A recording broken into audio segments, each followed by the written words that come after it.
मेरा 13 महीना आपने देख लिया कि पीटीआई का जो ऑफिशियल अकाउंट है वो मेरे से आदमी का नाम लेते हुए उसकी जान जा रही लावारिस की।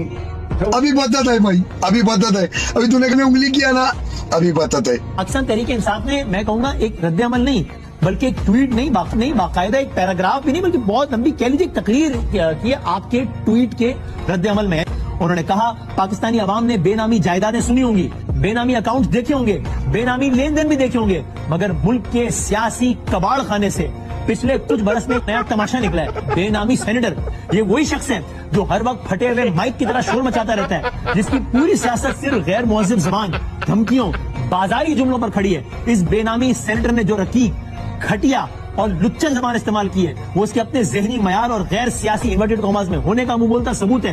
कल तक ये आदमी इमरान खान के कदमों में बैठकर उन्हें अपने वालिद जैसा करार दिया करता था, उसका साया तलाश करता था। आज अपनी सियासी यतीमी छुपाने के लिए इमरान खान की फैमिली पर हमला आवर है। मैं कहूं मैं लीडर हूं, झूठ होगा। याद रखें, औकात नहीं भूलनी चाहिए। बाप से कद बड़ा हो जाए तो बाप से बड़े नहीं आप बनते, बाप ही रहते। आप ये लीडर इमरान खान ही रहेगा। ऐसे 50 करोड़ फैसल वाडा और ऐसी 50 करोड़ कभी ना भी आ जाए तो इमरान खान साहब नहीं बन सकते।